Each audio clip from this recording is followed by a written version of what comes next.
Good morning বন্ধুরা। আজকে রান্নাঘর থেকে ব্লগটা স্টার্ট করলাম। মঙ্গলবার দিন তো আমাদের দুবেলারই বড়ার তরকারি হয়েছিল, মা করেছিল বড়ার তরকারিটা। আর পরের দিনও বড়ার তরকারি করা হয়েছে, এটা রাত্রিবেলার জন্য করা হয়েছে। আর আমি করেছি ডিমের কারি, আর ওইদিকে বাঁধাকপির তরকারি আছে। ছেলেকে বড়ার তরকারি, ডিমের কারি, বাঁধাকপি দিয়েছি, ভাত ওই দিয়েই খেয়েছে ও। আর আমি ডিমের কারিটা করলাম। এটা মুরগির ডিমেরই, হাঁসের ডিম নয়। ভালো করে লাল লাল করে একটু ভেজে আর আদা রসুন বাটা, পেঁয়াজ, কাঁচা লঙ্কা, টমেটো, ধনেপাতা দিয়ে করেছি। ভালোই খেতে হয়েছে। এবার সব ওগুলো পেস্ট করে দিয়েছিলাম, পেঁয়াজ, কাঁচা লঙ্কা, টমেটো সব পেস্ট করে দিয়েছিলাম। গুড আফটারনুন বন্ধুরা। এখন দুপুরবেলা চলে এসেছি লেবু খেতে। এখন খাটে চলে এসেছি। ও লেবু খেয়েছে আজকে, খেয়ে তারপরে ঘুমোলাম। তুমি একটু লেবুটা খেয়ে নিই, তবে ঘুমো তো।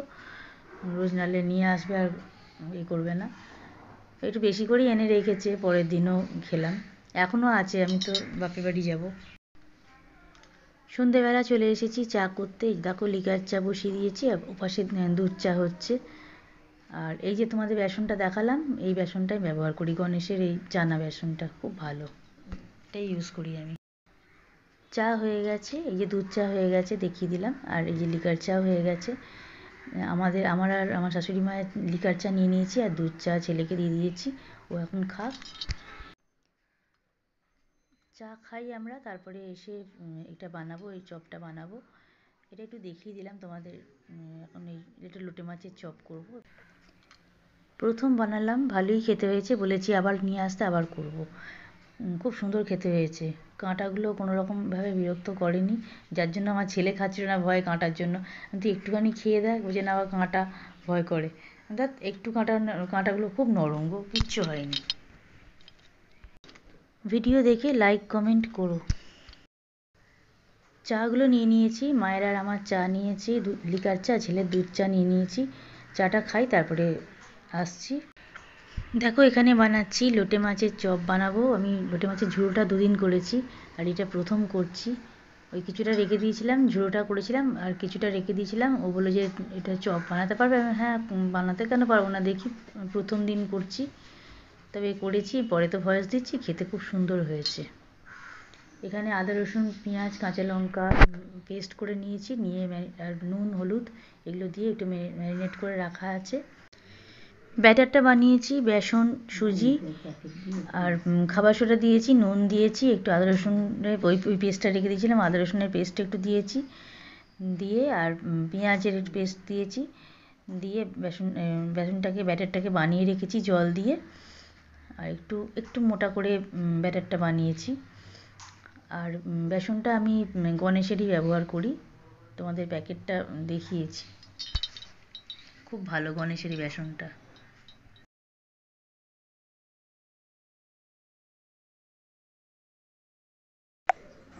দেখো তেল চাপিয়ে দিয়েছি, গ্যাস জ্বেলে দিয়েছি, তেল চাপানো হয়ে গেছে। আর এখানে তো দেখো একটা বিস্কুটের গুঁড়ো আমার, আমি যখন যেটা বানাই, চপগুলো বানালে বিস্কুটের গুঁড়ো দিতে হয় কিছু কিছু চপেতে।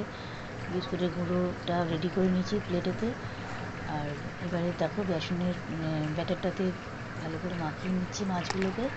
নিয়ে কয়েকটা বিস্কুটের গুঁড়ো দিয়ে করেছি, কয়েকটা বিস্কুটের গুঁড়ো মানে দিইনি বিস্কুটের গুঁড়োটা। আর তারপর দিইনি, 4-5টা বিস্কুটের গুঁড়ো দিয়ে করেছি, মানে বেসনে ডুবিয়ে নিয়ে বিস্কুটের গুঁড়োয় মাখি, যেমনভাবে চপ করে আর কি, এইভাবে করে তারপর এবার তেলেতে দিয়ে দিয়েছি।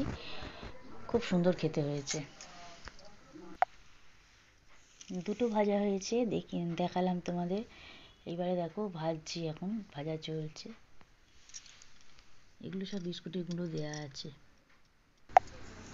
এগুলো ভাজছি বিস্কুটের গুঁড়ো দিয়ে হয়ে গেল, তারপরে এগুলো বিস্কুটের গুঁড়ো ছাড়া ভাজছি।